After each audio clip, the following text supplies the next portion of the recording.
The Orange County Sheriff's Office here in North Carolina, we're situated kind of in the middle of the state. It's what's known as the Triangle. That's Raleigh, Durham, and Chapel Hill area. The Orange County Sheriff's Office is approximately 165 employees, both sworn and non-sworn. Our primary duties, of course, as a sheriff's office is to take care of the calls for service that come in through our county, management of our courts and our jail system. Also, we serve criminal and civil process.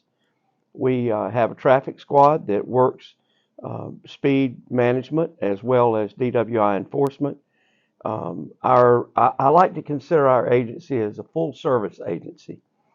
We work very closely with the Highway Patrol in the enforcement of motor vehicle law, and we take a really strong emphasis on taking care of and trying to reduce the numbers of drunk drivers along our highways. So we have several of our deputies who are specialized. They have specialized training in roadside sobriety testing. We do have several educational programs within the agency that we use to both educate the public and try to curb the attitudes and teach folks the importance of not driving while intoxicated. We start our educational training within our school systems. We start that with our simulator, of course, which we take out onto the events that we host and work with. And we try to let folks know the importance of not driving after drinking at all. When you're teaching a class of youngsters, when you're young, you're 10 foot tall and you're bulletproof, and you don't think about having an accident. We had the Fatal Vision intoxicated goggles, which you can put on, and we can take the participants in the course and put them in a golf cart where we have someone riding with them so they don't hurt themselves. And we set up a cone course and let them drive through there. The other thing we do, which we think is quite fun with our youngsters, is we'll give them a basketball or tennis balls and let them throw them back and forth to try to catch them. We've also used some just really good videos that explain what happens to your system when you consume alcohol.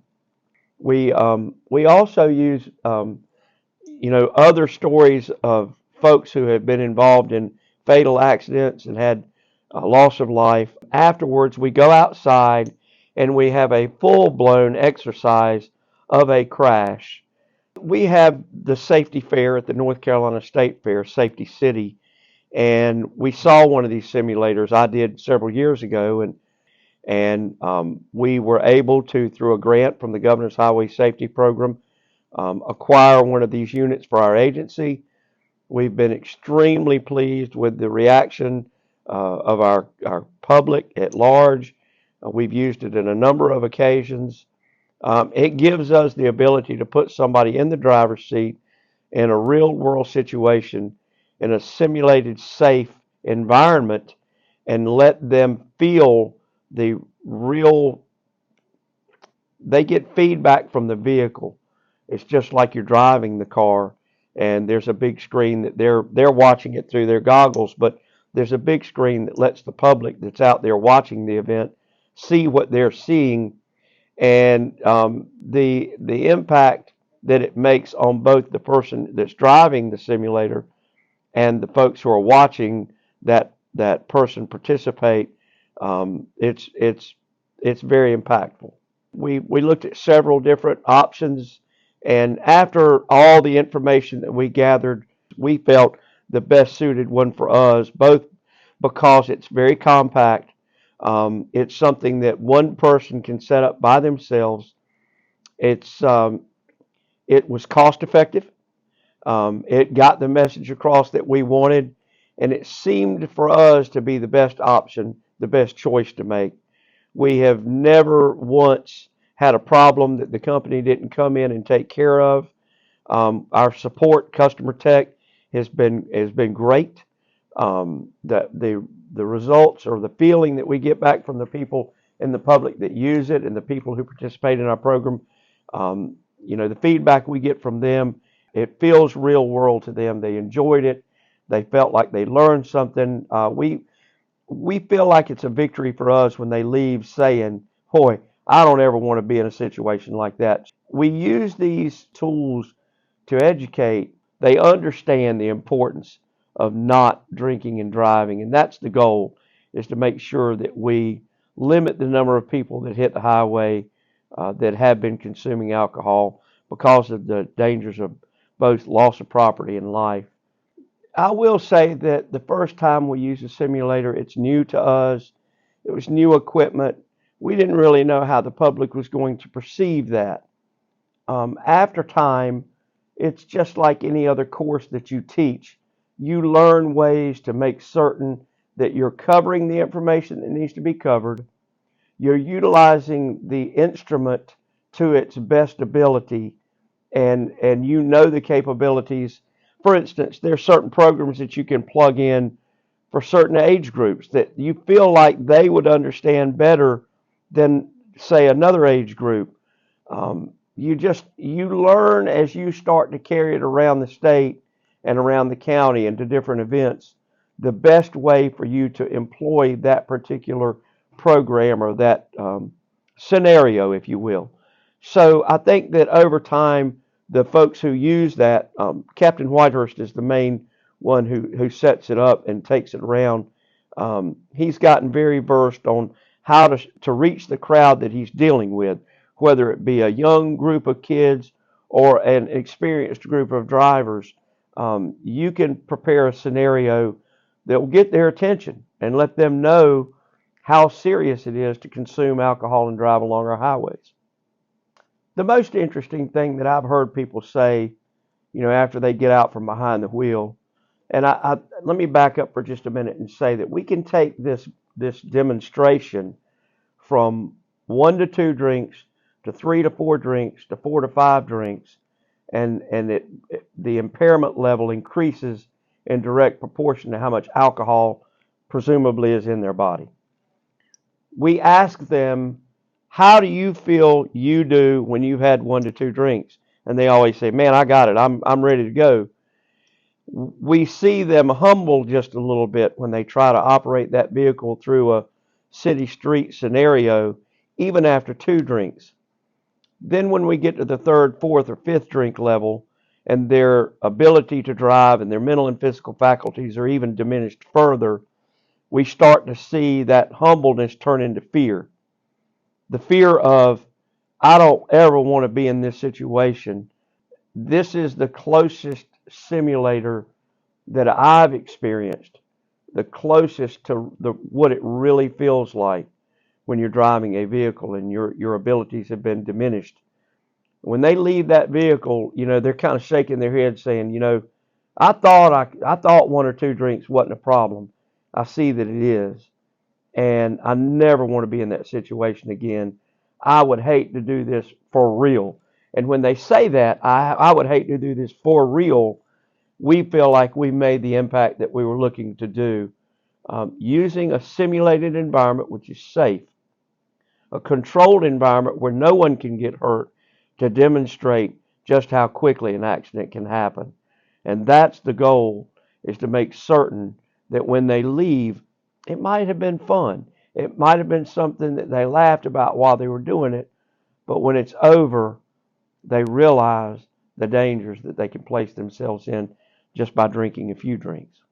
I got to say, we always look at, the return on investment.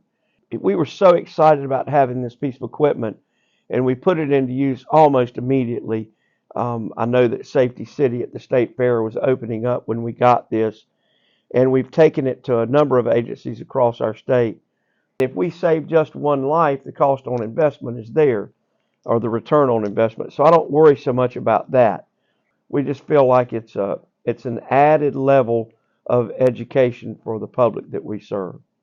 I think that my colleagues around the state all want to do something positive for their communities, both to let the community know that they care and also to actually make a difference in the community by saving lives and reducing property damage and deaths along our highways. as we say, there's a number of things you can do as a law enforcement leaders, but giving the public the reassurance that you've taken this serious. You've made an investment in their safety so that you can teach not only the kids in that community, but the adults. You're showing everyone that this is important to you as a law enforcement leader. You're giving your women and men that wear the badge the ability to reach out to the public and to make a positive difference in the name of your agency. I think that every law enforcement leader would benefit from having such a device because you can carry this education into your community. You can help the other law enforcement agencies in your community, civic organizations within your community, and the schools in your community. You can also, as we have in many instances, carried our instrument to other counties on the National Night Out, and they have a big event up at the sheriff's office. Sheriff Brian Maines, we take it up to his office. So as a law enforcement leader, you're helping other agencies as well by having this equipment. Set up when we first get the equipment, the company was very, very helpful in showing us how to set it up within a vehicle. And I want to point out to you, you don't have to have a dedicated vehicle that has any special options to operate this equipment. This equipment can work on the vehicle that I drive to work every day. So for Captain Whitehurst to take the TV monitor, the driving pads, the computer, the goggles, put it all in the trunk of his car, drive it to a location where we're going to set it up, he can use his car as the demonstration car. That makes it very flexible as to how you're going to use it because you don't have to have one particular car dedicated for that purpose. I do, however, have a vehicle that's dedicated to my Mothers Against Drunk Driving, the MAD vehicle that has special graphics on it, and we use that vehicle a lot when we set the simulator up. It's very flexible. The company customer support has been there for us if we had any computer updates that needed to be made, if we had questions about how the simulated goggles were operating, if there was a glitch in any way. You've got a number that you can call. You've got tech support people that are there for you all the time. Never had an issue that we couldn't resolve. They've been very supportive of us. I have no problems whatsoever in calling them at any time, and they're always there to help us. We received our simulator in 2017, 2018 during that budget year. We received a grant from Governor's Highway Safety Program, and we have been using this system since we received it, and I'm telling you, it's been very successful. It's 7th year now, and we're very happy with the unit. Just can't say enough about the flexibility of the unit, the ability to take it from place to place. Our customer support has all been fantastic. There's another issue that's been brought up along our highways as of late that's causing more problems than alcohol, and that is cell phone usage and distracted driving. We also utilize this simulator to demonstrate the dangers of distracted driving. We will give a young person or anyone a cell phone and let them drive down the city streets and try to get them to text or try to get them to answer a telephone call or make a telephone call. And they are shocked at just how distracted they are driving. In our own world, when we're in our cars by ourselves and we're riding down the road and we're making a phone call or we're texting somebody, we think we've got it. What we find is if we're doing that with somebody in the car with us, they will tell us, put that phone down and drive the car. We don't really even know how distracted we are. The simulator helps demonstrate that and let the driver feel that. So I think it's not just important to use this as a drunk driving or an impaired driving instrument, but rather something that our kids are facing every day, and that's distracted driving through usage of cell phones. So, to our law enforcement leaders out there, again, this is yet another way we can demonstrate to our public just how important we take their lives and how critical it can be distracted while you're driving. And it's just a really good tool for us to help demonstrate that to the public we serve. There is also a big discussion around our country right now on the legalization of marijuana and how that's going to affect our drivers. We are concerned with the effects of marijuana usage and how it's going to affect our motoring public. You know, how your reaction time is if you're under the influence of cannabis. There's a lot of talk going on around the country about the best ways and best practices, and we will certainly try to develop those programs and put them into practice with our simulator. And I don't think that there'll be any limitations at all in being able to use this device to demonstrate those concerns as well. So we feel confident that in time we'll catch up to that.